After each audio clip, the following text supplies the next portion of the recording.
I was driving through Elmwood on a beautiful spring day with my kids and happened to come upon the grave of Elizabeth Denison Forth, whose grave I actually tried to find a few months ago and could not. I was in awe standing at the grave of a woman who most people have never heard of, but she changed Detroit history forever.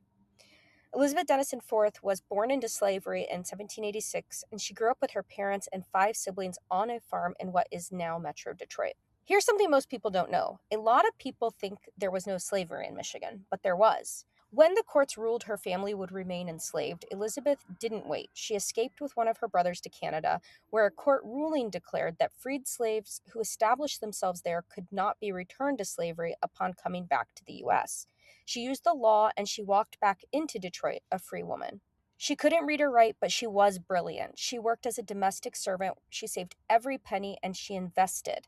In 1825, she purchased 48 acres of land in Pontiac, making her the first African American and one of the first women to own property in the territory. She also bought stock in one of Detroit's first banks and invested in an early steamboat. When she died in 1866, she didn't just leave behind her property, she left her savings to build a chapel on Grosse Ile, a church where people of all races and classes could worship together. That church is still standing there today. It looks out over the Detroit River toward Canada, where she first became free.